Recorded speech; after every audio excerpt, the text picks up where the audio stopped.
Vamos lá, né? Você está observando aí na questão 11, eu estava dando uma olhada aqui, ainda de acordo com o texto, é uma questão simples de vocabulário, né? Estive observando que a VUNESP tem feito isso. Já na questão 12 aqui, uma nova redação para o título, interessante, né? Porque se você faz uma nova redação para o título, você precisa, claro, compreender bastante o conteúdo do texto. Então aí já entra um pouco de compreensão de intelecção textual. E depois você já avança para outra esfera, que não é só a compreensão básica do título, mas a pertinência e a adequação, a compatibilidade do título do texto em relação ao próprio corpo do texto como um todo. Tá certo? Vamos lá, acompanha aí. Uma nova redação para o título sem alterar a informação. Olha só. Do título sem alterar a informação. Na China, lei para a internet é interditada por ONGs. E aí, gente? Será que é ONG mesmo? Né? De uma forma ou de outra estão somente apontando isso. Na China, lei para a internet é interditada por ONGs. Veja só. A nova redação sem alterar o conteúdo. E aí? Na China, o problema é esse, ó. Quando ele diz na China, lei é interditada por ONGs. Veja que não corresponde. ONGs repreendem nova, interditada, proibido. Percebeu?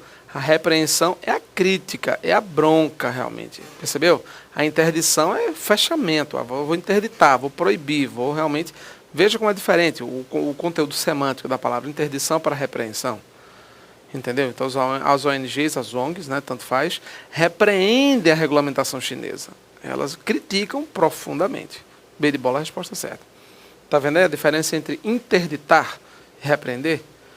Então, elas não estavam proibindo, fechando, tá? Elas estavam criticando. Tá? ONGs chinesas para os direitos humanos vetam, elas não têm esse poder de vetar. Percebeu? Até porque ele tem que fazer referência à China também. Né? ONGs e governo chinês entram em conformidade? Não, nenhuma conformidade. Disparidade completa. Né? Sobre a nova lei. Conflito, porque conformidade mesmo não, só se for conflito.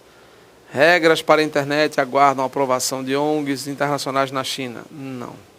Não estão aguardando nada. As ONGs criticaram, repreenderam profundamente essa nova regulamentação que foi imposta pelo governo da China. Ok? Questão 12, portanto, letra B de bola, tranquilo. Um recurso empregado no texto que tem como efeito atribuir-lhe um tom de imparcialidade. Veja como este li aqui, atribuir a ele, atribuir ao texto como um tom de imparcialidade, de neutralidade. Veja aí o que ele está querendo, hein? Um tom de imparcialidade, um tom de neutralidade é utilizar, em lugar da expressão completa, organizações não governamentais, abreviação ONGs. Pessoal, será que o simples fato de não se utilizar a expressão completa, de se buscar apenas, né, como ele diz assim, recurso empregado, será que o fato de se buscar apenas o termo por extenso seria suficiente para garantir a imparcialidade? Seguramente não, né?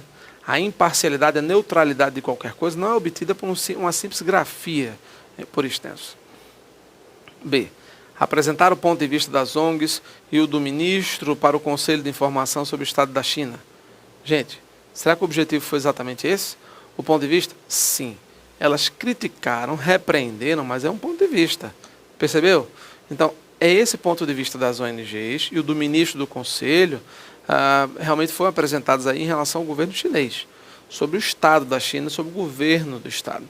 Percebeu? Do Estado, a nação, no caso, tá certo? Entendo o Estado como poder público aí, e não como Estado unidade federativa. Certo? Beleza? Então, na letra B de bola, a resposta certa, lógico, tá aí, tudo certinho. O que é que há de errado na letra C? Ele coloca aí, usar as construções verbais obriga, no primeiro parágrafo, e terão que, no quarto parágrafo, para destacar o autoritarismo chinês. Gente, se ele destaca o autoritarismo, tudo bem, mas ele não fez isso, realmente fez. Mas este posicionamento de se utilizar expressões que indiquem esse imperioso, esse caráter autoritário do governo chinês, que é perfeitamente lícito aqui, o comentário assim está até adequado, mas não tem nada de tom de imparcialidade. Pelo contrário, o tom é totalmente parcial, tendencioso, percebeu? Opinativo. Então, a imparcialidade não diz, o governo faz isso, porque por trás dessas palavras, gente, subjaz aí, claro, de alguma forma, a opinião de quem escreveu. Então, quando ele diz, obriga, terão que fazer, é claro que nesse contexto aqui, você já sabe que ele tem aquele caráter de obrigação. Ok? Mencionar ao final do artigo o número exato de internautas chineses, que são 400 milhões. Gente, mencionar ao final do artigo o número exato internado.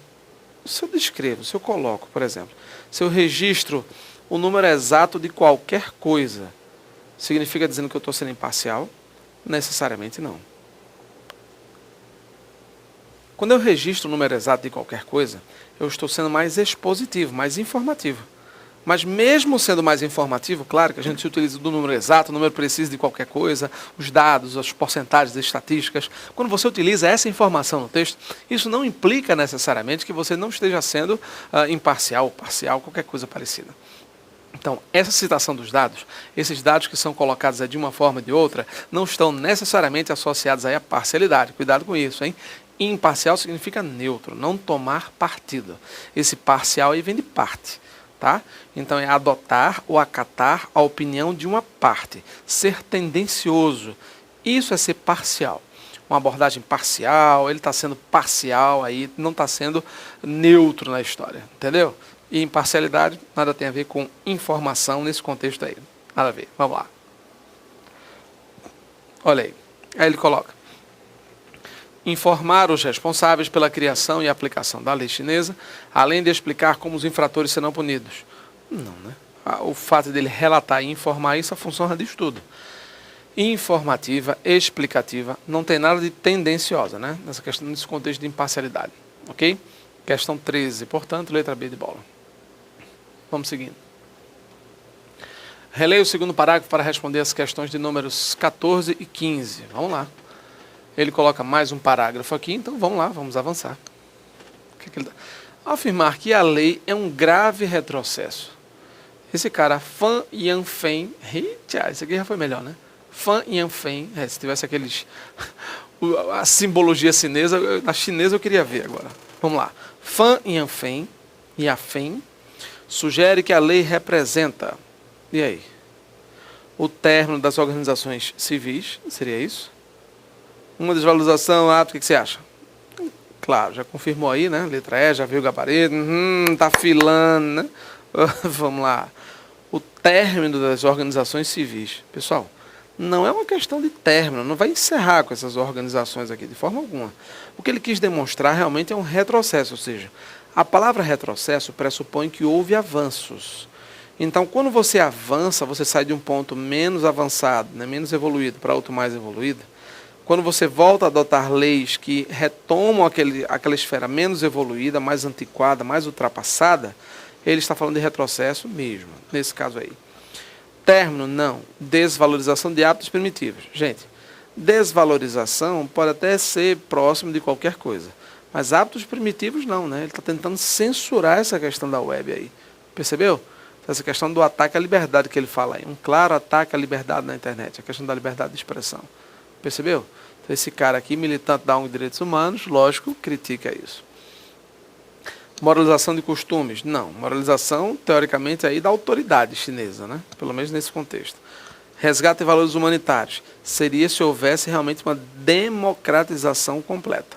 Percebeu? Uma abertura total, uma democratização. Aí poderia até ser, a gente poderia até falar, vamos dizer assim, nesse resgate de valores, mas que não foi o caso aqui. Certo? Perda de direitos adquiridos? Sim, porque se eu estou retrocedendo, eu adquiri o direito, avancei e agora eu quero tirar esse direito das pessoas. Por isso, o contexto de retrocesso, por isso, esse contexto de perda de direitos adquiridos. Ok? Questão 14, portanto, letra E. A palavra grave no segundo parágrafo tem sentido contrário a quê? Olha só. A palavra grave, está aí, no segundo parágrafo tem sentido contrário a. E aí, o que você acha? Ameno, desfeito, elevado, constante, importante. Claro, né? Ameno, veja, está falando sentido contrário, que é antônimo. O que é grave não é grave, ou seja, é suave, é ameno. Desfeito, desfazer, elevado é alto, constante, importante, todas as outras palavras, em nada tem a ver, né? Impressionante, né? Agora, ameno é suave, tranquilo, sereno, né? Grave, ou seja, grave é uma coisa forte, contundente, né? Pungente, etc, etc. Ok, alarmante e qualquer coisa assim. Questão 15, portanto, letra A. Vamos lá, assinale a alternativa em que o trecho entrará em vigor em outubro. Em destaque, no terceiro parágrafo, está corretamente reescrito. Veja, sem alteração de sentido, pessoal. Não muda o sentido, hein? Vamos lá. Está sendo vigorado. Olha, entrará em vigor em outubro. Está sendo vigorado a contar de outubro. Está sendo vigorado, diga aí. Tome gerundismo e lá vai, né? Nem isso, né? Tome equívoco mesmo no próprio verbo de ligação. Ser transformado para cá, né? Entrará em vigor, estará sendo vigorado. Entrará, está aqui, gente. É o verbo intransitivo, né? Então, é verbo intransitivo, não admite voz passiva. Ele tentou colocar uma voz passiva aqui para um verbo intransitivo e ainda só, para um verbo só, né? Vamos lá. Até porque vigor aqui é substantivo. Passará a vigir. Eita, vigir é pau, né? Vigorar, né? Vamos lá. Dará viço em outubro. Dará viço. Terá vigência a partir de outubro. Bom, tá claro. Isso aí tá bem tranquilo. Será vigorável em outubro. Não, vigorável também quer tirar onda, né? Não dá. Vamos lá, questão 16. Portanto, a resposta certa, a letra D de dado. Ok, pessoal? Tranquilos? Vamos lá. Observando as regras de regência, a forma verbal acatar, apresenta o trecho. As empresas terão que acatar os mais variados pedidos do governo. Está corretamente substituída sem alteração da estrutura. E agora, gente? Veja, observando as normas de regência de novo, hein, na mesma prova. As empresas terão que acatar os mais variados pedidos. Quem acata, acata alguma coisa, verbo transitivo direto. Não é isso? Se é VTD, vamos lá. As empresas terão que se submeter. Quem se submete a. Então, aos mais. Falso. Na 17 ainda. Se curvar. Terão que se curvar. Quem se curva a alguma coisa. Então, também está falso. Respeitar. Beleza. Quem respeita alguma coisa, respeita alguém. Está tudo certo. Beleza? E detalhe, ele não quer alteração de estrutura, hein? Verbo transitivo direto, respeitar. Concordar com, ceder, intransitivo. Quem cede, cede. Beleza? Então posso ceder alguma coisa a alguém. E aí por aí vai. Mas não é o caso aqui. Certo? Vamos lá. Ele vai ceder, teoricamente, aos mais variados pedidos. Percebeu? Vamos lá, avançando. Questão de número 18 e questão 19. Agora é Wan Shen. Ó, beleza. Eu estou saindo melhor na leitura do chinês do que dos outros. Aqueles outros eu apanhei demais. Vocês lembram, né? Vocês estão assistindo aí, me viram falando alemão, François e lá, foi bronca. Ali eu só apanhei. Bora lá. O ministro para o Conselho de Informação sobre o Estado, Wan Shen, disse que a nova regulamentação é necessária diante do aumento. Parará. A forma verbal que pode ser utilizada em lugar de disse, veja, a forma verbal que pode ser utilizada no lugar de disse, preservando o teor da informação, gente. Preservando-se o teor. Ele insistiu. O ministro disse isso. O ministro insistiu. Quem insiste, insiste em alguma coisa. Quem roga, roga algo. Né? Não, mas ele não vai dizer... Não, ele disse que a nova regulamentação é necessária. Ele alegou. Percebeu? Ele não solicitou, não pediu, não instituiu, não. Ele alegou. Ele justificou. O ministro para a Informação disse que a nova regulamentação é necessária diante do aumento do número de internautas no país, que já são cerca de 400 milhões. É aquela velha história. Essa medida para tentar coibir, ele justificou com o aumento do número de internautas, e não com a ferramenta repressora que eles falam isso. Ele alegou. Não, mas isso aconteceu por causa disso. Então, a alegação dele foi essa. Reprovou, não, indagou, questionou. Também não é o caso. Penúltima questão, vamos lá. A expressão diante do acrescenta a afirmação que antecede o quê? A regulamentação é necessária, e agora? Dá uma ideia de quê? Diante de isso. Causa, né? Diante do crescente aumento, por causa do aumento. Veja que ele colocou aqui, né? Então ele diz que diante do aumento do número de internautas no país. Necessária por causa do aumento do número de internautas. Percebeu? Devido ao aumento do número de internautas. Certo? Fácil, né? Relação de causa por causa disso. Está justificando. Beleza? 19, letra A. Vamos para a próxima. Está acabando, né? Leia os trechos atentando para a substituição das expressões em destaque por pronomes. E já fizemos muito isso aí, não foi? Vamos lá. Organizações de direitos humanos e pela liberdade de expressão condenaram a nova lei. Condenaram-na. Perfeito. Som nasal, nó, na, nós, nós. obriga empresas da internet a fornecerem. Obriga-as. Gente, mas que obriga empresas e tarará. Que as obriga. Não é isso, gente? Que as obriga. O que puxa, próclise obrigatória. Que obriga-as, não pode. Porque o que está puxando a. Então, que as obriga. Falso, item 2. Fornecerem ao governo informações. Telecomunicações a fornecerem ao governo informações, a lhe fornecer informações, tranquilo, ou fornecer a ele, ao governo, né? Aqui você já tem um li mais puxado por uma certa personificação, né? Mas mesmo assim aquela velha história, adequado. 1 e 3, teoricamente, né, apesar da referência, considerando as regras de colocação pronominal e o contexto, tá vendo aqui? Tem que vir pela colocação.